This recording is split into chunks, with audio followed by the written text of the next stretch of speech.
जय हिंद साथियों, आप लोग का स्वागत है आपके अपने चैनल सिलेक्शन पूरी पर। मैं आपका स्वागत करता हूं आज की अपनी इस नई क्लास में, जो कि जीके जीएस से संबंधित है।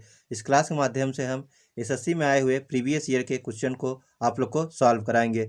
यदि ये क्लास आप लोग को पसंद आए तो लाइक करें, और जो भी साथी अभी चैनल पर नए हैं तो चैनल को सब्सक्राइब करें तथा अपने मित्रों को भी शेयर करें। आइए क्लास को प्रारंभ करते हैं और पहला क्वेश्चन देखते हैं। भारत में सबसे पहले खोजा गया शहर था। यदि आप लोग को पता है तो कमेंट बॉक्स में बताइए कि कौन सा सही है। विकल्प ए है हड़प्पा, विकल्प बी है पंजाब, विकल्प सी है मोहनजोदड़ो, विकल्प डी है सिंध। तो बताइए कौन सा सही है। तो देखिए, भारत में सबसे पहला खोजा गया शहर हड़प्पा था। हड़प्पा की बात की जाए तो हड़प्पा की खोज 1921 ईस्वी में की गई थी। यदि बात की जाए इसके उत्खननकर्ता कौन थे तो दयाराम साहनी थे। और यदि बात की जाए हड़प्पा जो है कहाँ स्थित है, यह जो है पाकिस्तान के पंजाब प्रांत का एक साहिवाल जिला है, वहीं पर स्थित है। यदि क्वेश्चन पूछे हड़प्पा किस नदी के किनारे स्थित है तो हड़प्पा जो है रावी नदी के तट पर स्थित है। यदि बात की जाए मोहनजोदड़ो की तो मोहनजोदड़ो की खोज 1922 ईस्वी में जो है की गई थी, और इसके उत्खननकर्ता जो है वह है राखाल दास बनर्जी। तो हड़प्पा की खोज दयाराम साहनी के द्वारा की गई थी, जबकि मोहनजोदड़ो की खोज राखाल दास बनर्जी के द्वारा जो है की गई थी। हड़प्पा की खोज 1921 ईस्वी में की गई थी। मोहनजोदड़ो की जो खोज है 1922 ईस्वी में की गई थी। हड़प्पा जो है पाकिस्तान के पंजाब प्रांत का साहिवाल जिला में स्थित है, जबकि मोहनजोदड़ो जो है पाकिस्तान के सिंध प्रांत का लारकाना जिला में स्थित है। यदि बात की जाए हड़प्पा किस नदी के तट पर है तो हड़प्पा रावी नदी के तट पर स्थित है, जबकि मोहनजोदड़ो जो है सिंधु नदी के तट पर स्थित है। अगला देखिए, इसके बारे में देखिए, हमने डिस्क्रिप्शन में लिखा है कि हड़प्पा की खोज दयाराम साहनी के द्वारा जो है 1921 ईस्वी में किया गया था, और यह रावी नदी के किनारे स्थित है। और यह जो है पाकिस्तान के पंजाब प्रांत का साहिवाल जिला में स्थित है। मोहनजोदड़ो पाकिस्तान के सिंध प्रांत के लारकाना जिला में सिंधु के नदी के किनारे स्थित है, और इसकी खोज जो है राखाल दास बनर्जी ने की थी 1922 ईस्वी में। अगला क्वेश्चन है क्वेश्चन नंबर 2, निम्नलिखित में से बौद्धों का पवित्र ग्रंथ कौन सा है। तो देखिए, चार विकल्प दिए गए हैं, आप लोग को बताना है कि कौन सा विकल्प सही है। विकल्प ए है उपनिषद, विकल्प बी है वेद, विकल्प सी है त्रिपिटक, विकल्प डी है जातक। तो बताइए कि बौद्धों का पवित्र ग्रंथ कौन सा है। तो देखिए, बौद्धों का जो पवित्र ग्रंथ है वह है त्रिपिटक। त्रिपिटक जो है बौद्धों का जो है पवित्र ग्रंथ है। यदि बात की जाए कितने त्रिपिटक हैं तो 3 त्रिपिटक हैं। यदि बात की जाए जातक की तो जातक से जो है बौद्ध गौतम बुद्ध के पूर्व जन्म की कहानियों का उल्लेख मिलता है। तो इसमें जो सही आंसर है वह है सी त्रिपिटक। यदि बात की जाए त्रिपिटक कौन कौन से हैं तो पहला है सुक्त पिटक, दूसरा है विनय पिटक, और तीसरा जो पिटक है वह है अभिधम्म पिटक। तो सुक्त पिटक, विनय पिटक और अभिधम्म पिटक जो है 3 त्रिपिटकों की संख्या है। यदि बात की जाए त्रिपिटक की रचना जो है किस भाषा में की गई है तो त्रिपिटक की रचना जो है पाली भाषा में की गई है। और जातक कथाएं बौद्ध धर्म में भगवान बुद्ध के जो है पूर्व जन्म की कथाएं का वर्णन करता है। हमने आपको ये बताया।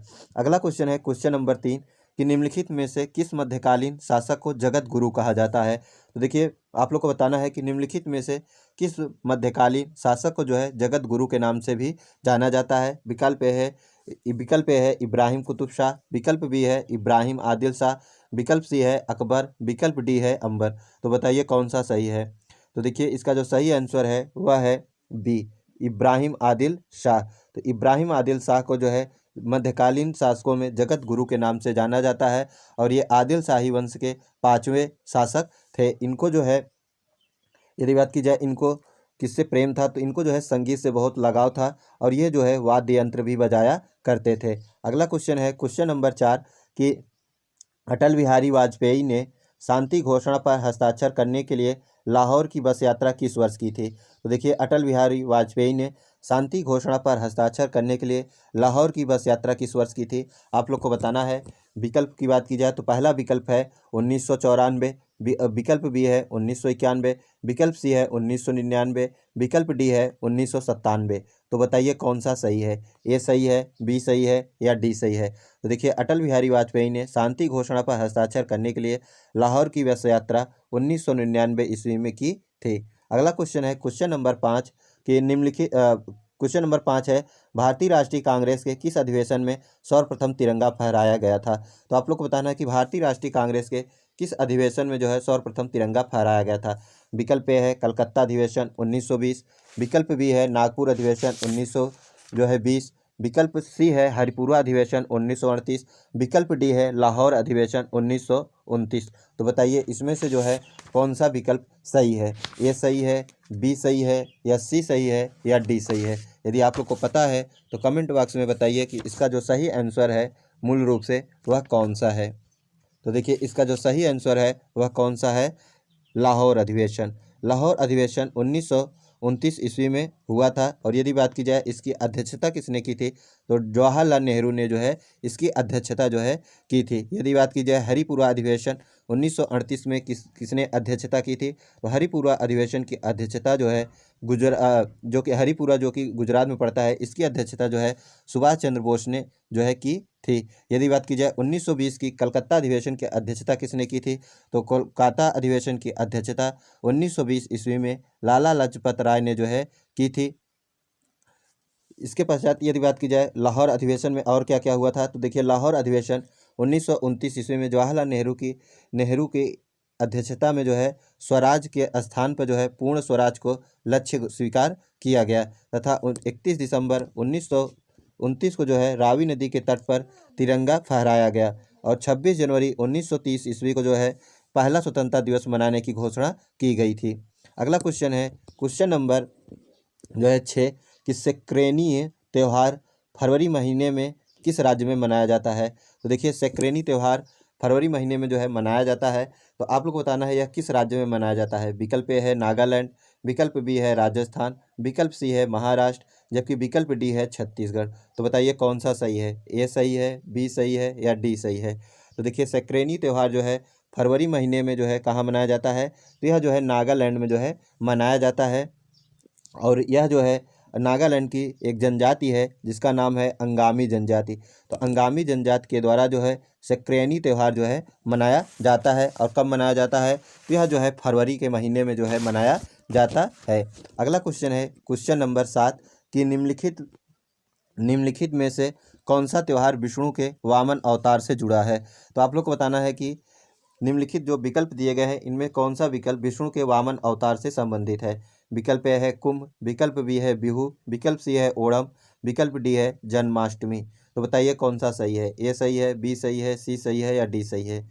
तो देखिए इसका जो सही आंसर है वह है सी ओणम। ओणम जो है यह केरल का त्यौहार है और यह जो है विष्णु के वामन अवतार से जुड़ा है। यदि बात की जाए यह जो है कब मनाया जाता है, तो यह जो है फसल कटाई के समय मनाया जाता है और इसमें जो है राजा महाबली की जो है पूजा की जाती है। तो देखिए यह केरल का फसल महोत्सव है जिसमें जो है महाबली की पूजा जो है की जाती है और यह जो है फसल की कटाई के समय जो है फसल की कटाई पर मनाया जाता है। अगला क्वेश्चन है क्वेश्चन नंबर 8। तो देखिए क्वेश्चन नंबर 8 है निम्नलिखित में से शास्त्रीय कर्नाटकीय संगीत के लिए कौन प्रसिद्ध है।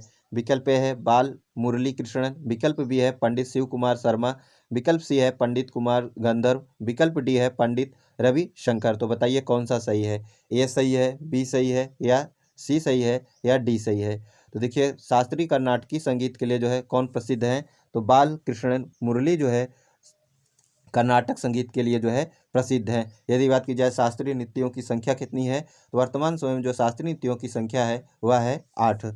अगला क्वेश्चन है क्वेश्चन नंबर 9। तो देखिए क्वेश्चन नंबर 9 क्या है कि संविधान सभा का गठन कब किया गया था। तो देखिए संविधान सभा का गठन आप लोग को बताना है कब किया गया था, 1945 ईस्वी में, 1946 ईस्वी में, या 1947 ईस्वी में, या 1949 ईस्वी में। तो देखिए संविधान सभा का गठन सर्वप्रथम जो है 1946 ईस्वी में जो है किया गया था और यह जो है किसके द्वारा किया गया था, तो कैबिनेट मिशन के आगमन के पश्चात जो है 1946 ईस्वी में संविधान सभा का गठन किया गया था। और संविधान सभा की जो प्रथम बैठक हुई थी यह कब हुई थी, तो 9 दिसंबर 1946 ईस्वी को की गई थी। उसके पश्चात 11 दिसंबर 1946 को दूसरी बैठक हुई। पहली बैठक में ही जो है संविधान सभा के प्रथम अस्थायी अध्यक्ष के रूप में जो है सच्चिदानंद सिन्हा को चुना गया, जबकि 11 दिसंबर को जो है डॉक्टर राजेंद्र प्रसाद को जो है संविधान सभा का स्थायी अध्यक्ष के रूप में जो है चुना गया।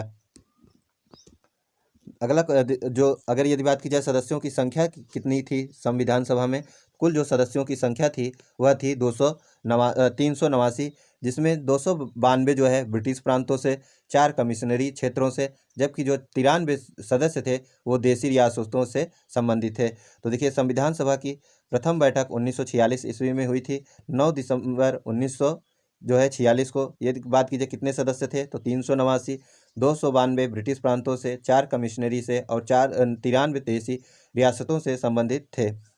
अगला क्वेश्चन है क्वेश्चन नंबर 10। क्वेश्चन नंबर 10 है कि किस संविधान संशोधन द्वारा प्रस्तावना में जो है संशोधन किया गया। तो आप लोग को बताना है कि किस संविधान संशोधन द्वारा जो है प्रस्तावना में जो है प्रथम बार संशोधन किया गया।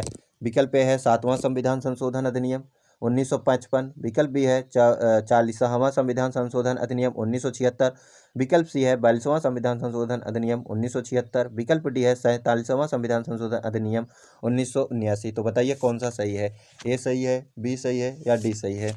तो देखिए इसका जो सही आंसर है वह कौन सा है, 42वां संविधान संशोधन अधिनियम 1976।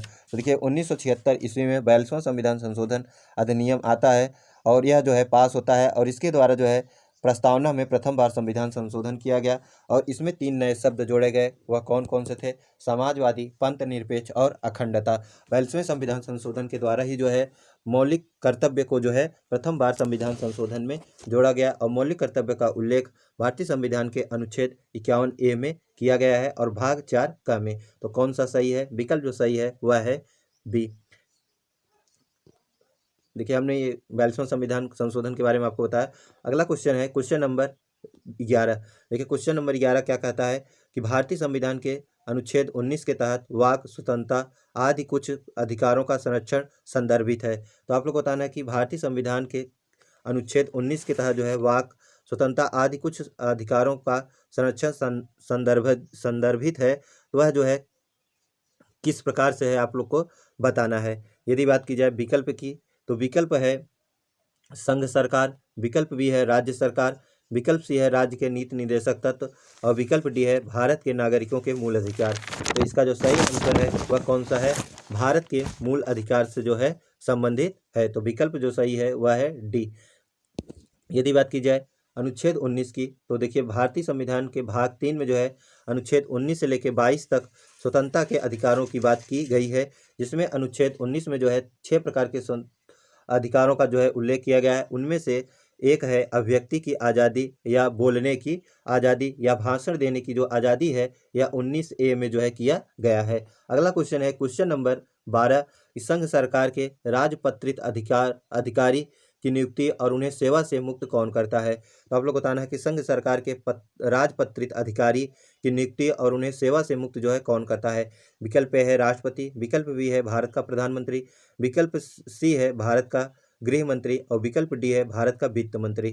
तो बताइए कौन सा सही है, ए सही है, बी सही है, सी सही है या डी सही है। तो इसका जो सही आंसर है वह है ए राष्ट्रपति। यदि बात की जाए राष्ट्रपति की तो राष्ट्रपति का उल्लेख भारतीय संविधान में अनुच्छेद 52 में किया गया है कि भारत का एक राष्ट्रपति होगा। अगला क्वेश्चन है क्वेश्चन नंबर 13। तो देखिए क्वेश्चन नंबर 13 है कि गोवा राज्य की लोकसभा की सीटों की संख्या कितनी है। तो आप लोग को बताना है कि गोवा में जो है कितनी लोकसभा की सीटों की संख्या है। विकल्प ए है 2, विकल्प बी है 13, विकल्प सी है 20, विकल्प डी है 25। तो बताइए कौन सा सही है, ए सही है, बी सही है, सी सही है या डी सही है।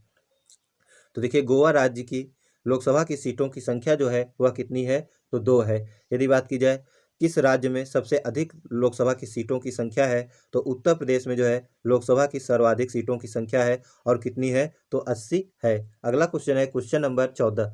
देखिए क्वेश्चन नंबर 14 है कि निम्नलिखित में से कौन सी पर्वत श्रृंखला यूरोप तथा एशिया को अलग करती है। तो आप लोग को बताना है कि निम्नलिखित में से जो वह कौन सी पर्वत श्रृंखला है जो यूरोप और एशिया को जो है अलग करती है। विकल्प ए है राकी पर्वत श्रृंखला, विकल्प बी है हिमालय पर्वत श्रृंखला, विकल्प सी है यूराल पर्वत श्रृंखला, विकल्प डी है एपिलेशियन श्रृंखला। तो बताइए कौन सा सही है, ए सही है, बी सही है या डी सही है।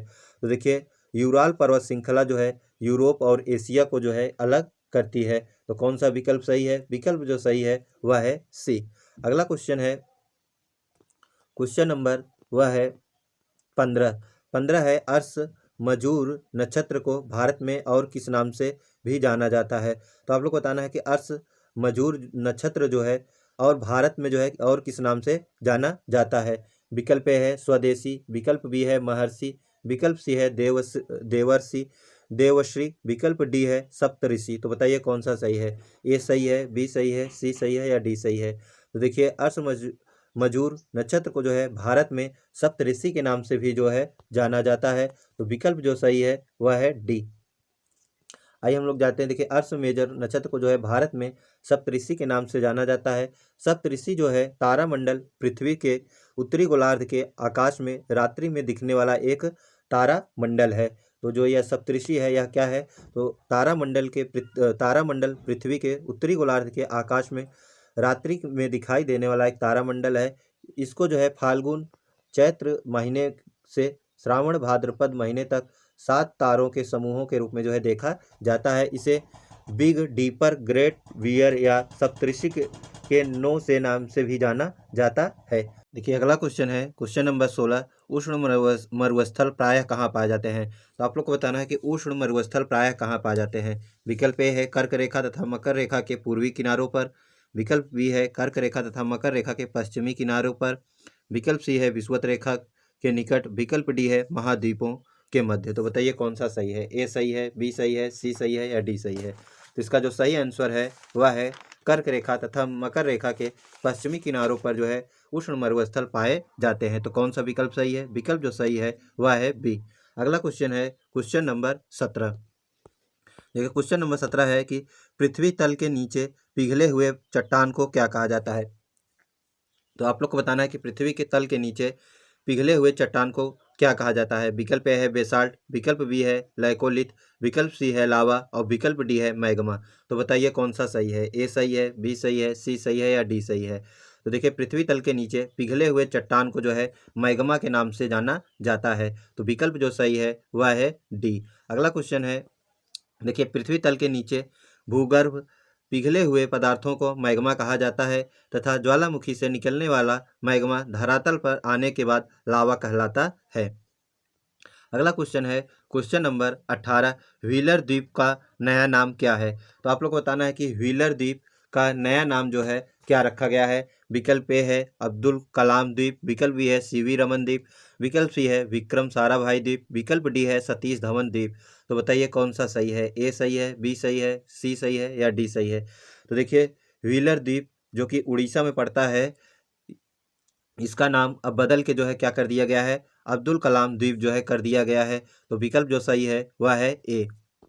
देखिए उड़ीसा सरकार द्वारा जो है 2 सितंबर 2020 को जो है अब्दुल कलाम द्वीप कर दिया है व्हीलर द्वीप का नाम बदलकर। इस द्वीप को जो व्हीलर द्वीप है जिसका नाम अब नया अब्दुल कलाम द्वीप हो गया है, इसे थिएटर ऑफ एक्शन के नाम से भी जाना जाता है।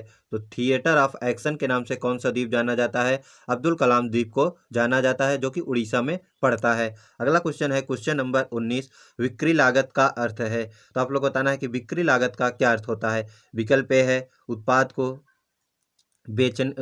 उत्पाद को जो है, विकल्प ए है उत्पाद को बेचने की लागत, विकल्प बी है परिवहन में खर्च की लागत, विकल्प सी है विज्ञापन पर खर्च हुई लागत, विकल्प डी है उत्पादन के कारकों पर खर्च हुई लागत। तो बताइए कौन सा सही है? तो देखिए बिक्री का लागत जो है किसको कहते हैं? तो बिक्री लागत का अर्थ है बिक्री लागत का अर्थ है विज्ञापन पर खर्च हुए लागत। तो विकल्प जो सही है वह है सी। अगला क्वेश्चन है क्वेश्चन नंबर 20।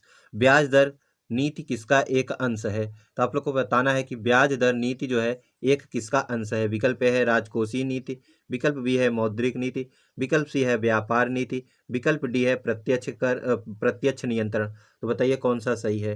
तो देखिए ब्याज दर नीति जो है किसका एक अंश है? तो यह जो है एक मौद्रिक नीति का अंश है। मौद्रिक नीति देखिए ब्याज दर नीति मौद्रिक नीति का एक अवयव है। रिजर्व बैंक ऑफ इंडिया अगर मुद्रा प्रवाह में कमी या वृद्धि करना चाहती है तो वह जो है ऐसा मौद्रिक नीति में बदलाव कर सकती है। अगला क्वेश्चन है क्वेश्चन नंबर 21। प्रकाश संश्लेषण प्रक्रिया में सबसे कम प्रभावी कौन सा प्रकाश है? तो आप लोग बताना है कि प्रकाश संश्लेषण की प्रक्रिया में सबसे कम प्रभावी कौन सा प्रकाश है। विकल्प ए है नीला प्रकाश, बी जो विकल्प है वह है हरा प्रकाश, इसे हरा बना लीजिएगा। तो विकल्प बी है हरा प्रकाश। जबकि विकल्प सी है लाल प्रकाश और विकल्प डी है सूर्य प्रकाश। तो बताइए कौन सा सही है, ए सही है, बी सही है या सी सही है। विकल्प बी जो सही है, इसमें जो विकल्प बी है वह है हरा प्रकाश और यही सही है। तो प्रकाश संश्लेषण की प्रक्रिया में सबसे कम प्रभावी कौन सा प्रकाश होता है, तो हरा प्रकाश जो है सबसे कम प्रभावी होता है। अगला क्वेश्चन है क्वेश्चन नंबर 22, स्पंज क्या है। तो विकल्प है एक जीवाश्म, विकल्प बी है एक पादप, विकल्प सी है एक कवक, विकल्प डी है एक जीव। तो बताइए स्पंज क्या होता है। तो देखिए स्पंज जो है एक क्या होता है, जीव होता है। तो कौन सा विकल्प सही है, विकल्प जो सही है डी सही है। देखिए स्पंज एक जलीय जीव है जो पारीफेरा फाइलम का सदस्य है। झिल्ली नुमा शरीर के साथ लचीला कंकाल तंत्र पाया जाता है। स्पंज में तंत्रिका तंत्र, पाचन तंत्र तथा संवहन तंत्र का अभाव होता है। तो स्पंज में जो है तंत्रिका तंत्र पाचन तंत्र तथा संवहन तंत्र का जो है अभाव होता है। अगला क्वेश्चन है क्वेश्चन नंबर 23। क्वेश्चन नंबर 23 है कि एक नाव जल में नहीं डूबेगी जब उसके द्वारा विस्थापित जल किसके बराबर होगा।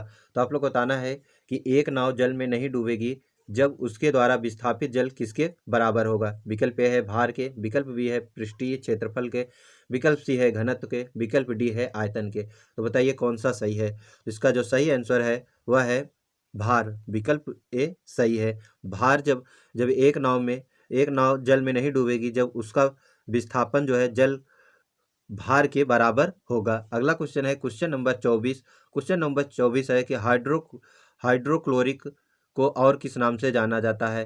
तो आप लोग को बताना है कि हाइड्रोक्लोरिक को और किस नाम से जाना जाता है। विकल्प है गार्गिल अम्ल, विकल्प बी है पिक्रिक अम्ल, विकल्प सी है म्यूरिटिक अम्ल, विकल्प डी है क्लोरिक अम्ल। तो बताइए कौन सा सही है, ए सही है, बी सही है या सी सही है या डी सही है। तो इसका जो सही आंसर है वह है म्यूरिएटिक अम्ल। तो विकल्प सही है सी। अगला क्वेश्चन है क्वेश्चन नंबर 25। क्वेश्चन नंबर 25 है अंतर्राष्ट्रीय महिला दिवस कब मनाया जाता है। तो आप लोग को बताना है कि अंतर्राष्ट्रीय महिला दिवस जो है कब मनाया जाता है। विकल्प ए है 3 मार्च, विकल्प बी है 8 मार्च, विकल्प सी है 21 मार्च, विकल्प डी है 23 मार्च। तो बताइए कौन सा सही है, ए सही है, बी सही है या सी सही है या डी सही है। तो देखिए अंतर्राष्ट्रीय महिला दिवस जो है कब मनाया जाता है, तो 8 मार्च को जो है अंतर्राष्ट्रीय महिला दिवस के रूप में मनाया जाता है। अन्य विकल्पों की बात की जाए तो 8 मार्च को जो है विश्व वन्य दिवस के रूप में मनाया जाता है। 21 मार्च की बात की जाए तो 21 मार्च को विश्व वानिकी दिवस के रूप में मनाया जाता है, जबकि 23 मार्च को जो है विश्व मौसम विज्ञान दिवस के रूप में मनाया जाता है और 23 मार्च को ही भगत सिंह, सुखदेव और राजगुरु के शहीद दिवस के रूप में मनाया जाता है। अगला क्वेश्चन है क्वेश्चन नंबर 26, रेड क्रॉस दिवस की स्थापना किसने की थी। तो आप लोग को बताना है कि रेड क्रॉस की स्थापना जो है किसने की थी। विकल्प ए है पाणिनि, विकल्प बी है रविन्द्रनाथ ठाकुर, विकल्प सी है हेनरी ड्यूनेंट, विकल्प डी है वुडरो विल्सन। तो बताइए कौन सा सही है, ए सही है, बी सही है या सी सही है या डी सही है। तो देखिए रेड क्रॉस की स्थापना हेनरी ड्यूनेंट ने की थी। तो हेनरी ड्यूनेंट ने जो है की थी। यदि अन्य विकल्पों की बात की जाए तो पाणिनि को जो है संस्कृत व्याकरण का जनक कहा जाता है। रविन्द्रनाथ ठाकुर को जो है शांति निकेतन की स्थापना के लिए जाना जाता है, जबकि वुडरो विल्सन को जो है लीग ऑफ नेशंस के स्थापना के लिए जो है जाना जाता है। अगला क्वेश्चन है क्वेश्चन नंबर 27, ओलंपिक खेलों का टीवी पर विस्तृत प्रसारण कब शुरू हुआ। तो आप लोग को बताना है कि ओलंपिक खेलों का जो है टीवी पर विस्तृत प्रसारण कब शुरू हुआ।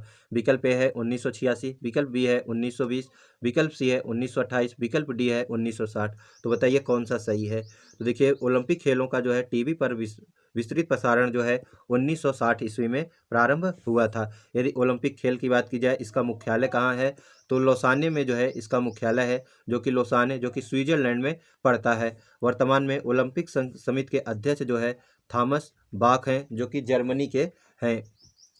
यदि बात की जाए 1996 में, तो 1996 में आधुनिक ओलंपिक खेल प्रतियोगिता का जो है प्रारंभ यूनान के एथेंस शहर में किया गया था। 1920 ईस्वी में एंटवर्प जो कि बेल्जियम में है, ओलंपिक में जो है सर्वप्रथम ध्वज फहराया गया। तो ध्वज फहराने की प्रक्रिया 1920 ईस्वी में की गई और कहाँ से, तो एंटवर्प ओलंपिक जो कि बेल्जियम में पड़ता है वहीं से की गई थी। और जो मशाल जलाने की प्रक्रिया है या जो शुरुआत है, इसकी शुरुआत 1928 ईस्वी में एम्स्टर्डम ओलंपिक से जो है शुरू की गई थी। क्वेश्चन है क्वेश्चन नंबर 28, यह है स्मार्ट सिटी मिशन की शुरुआत कब की गई थी। तो आप लोग को बताना है कि स्मार्ट सिटी मिशन की शुरुआत कब की गई थी। विकल्प ए है 25 जून 2015, विकल्प बी है 10 जुलाई 2014, विकल्प सी है 25 सितंबर 2014 और विकल्प डी है 25 जून 2015। तो बताइए कौन सा सही है, ए सही है, बी सही है या सी सही है या डी सही है। तो देखिए 25 जून 2015 को जो है make in smart city mission की शुरुआत की गई थी। तो 25 जून 2015 को जो है स्मार्ट सिटी मिशन की शुरुआत की गई थी और इसका जो उद्देश्य था 100 शहरों का चयन कर विकास करना, और यह जो है सिंगापुर के सहयोग से प्रारंभ किया गया था। यदि बात की जाए 10 जुलाई की, तो 10 जुलाई को जो है नमामि गंगे योजना की शुरुआत की गई थी और इसका जो उद्देश्य था गंगा नदी के संरक्षण एवं शुद्धि हेतु जो है इसका उद्देश्य था। जबकि 25 सितंबर 2014 को जो है मेक इन इंडिया की शुरुआत की गई थी और इसका जो उद्देश्य था वह क्या था, इसका उद्देश्य था देश में मैन्युफैक्चरिंग को जो है बढ़ावा देना। जबकि 25 जून 2015 को जो है कौन सा योजना शुरू किया गया था, तो 25 जून 2015 को जो है प्रधानमंत्री आवास योजना शुरू किया गया था और इसका जो उद्देश्य था 2022 तक 2 करोड़ नए घरों का निर्माण करना। देखिए हमने इसको अपने हेडलाइन में भी लिखा है कि देखिए 10 जुलाई को जो है नमामि गंगे योजना, 25 सितंबर 2014 को मेक इन इंडिया, जबकि 25 जून 2015 को जो है प्रधानमंत्री आवास योजना की शुरुआत की गई। अगला क्वेश्चन और अंतिम क्वेश्चन है, नहीं अभी एक और क्वेश्चन है कि क्वेश्चन नंबर 29 है प्राइम ग्लोबल सिटीज सूचकांक 2022 में कौन सा शहर शीर्ष स्थान पर है। तो देखिए प्राइम ग्लोबल सिटीज सूचकांक 2022 में कौन सा शहर शीर्ष स्थान पर है, आप लोग को बताना है।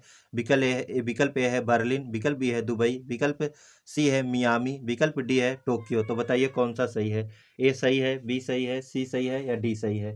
तो देखिए इसका जो सही आंसर है वह है बी, दुबई। तो विकल्प जो सही है वह है बी। अगला क्वेश्चन है क्वेश्चन नंबर 30, नेत्रहीन T20, देखिए T20 है, तो नेत्रहीन T20 क्रिकेट वर्ल्ड कप 2022 की मेजबानी कौन सा देश कर रहा है।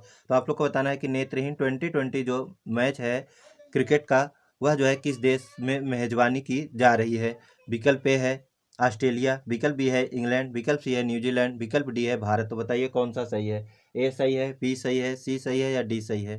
तो इसका जो सही आंसर है वह है भारत। तो भारत में जो है नेत्रहीन अर्थात दृष्टिहीन जो है T20 क्रिकेट वर्ल्ड कप 2022 की मेजबानी की जा रही है। यदि ऑस्ट्रेलिया की बात की जाए तो ऑस्ट्रेलिया की महिला टीम जो है 2022 में जो 2020 50-50 का जो विश्व कप हुआ था वह जीती थी। 19 में जो है ऑस्ट्रेलिया जीती थी, जबकि 2020 का विश्व कप भी जो है ऑस्ट्रेलिया जीती थी। इंग्लैंड की बात की जाए तो 2022 का जो है 2020 वर्ल्ड कप तथा 2019 का वर्ल्ड कप जीता है। न्यूजीलैंड की बात की जाए तो न्यूजीलैंड जो है 2019 की उपविजेता टीम रही है। तो ये रही आज की क्लास। यदि ये क्लास आप लोग को पसंद आई हो तो लाइक करें और जो भी साथी अभी चैनल पर नए हैं तो चैनल को सब्सक्राइब करें तथा अपने मित्रों को भी शेयर करें। मिलते हैं एक और क्लास के साथ। जय हिंद, जय भारत।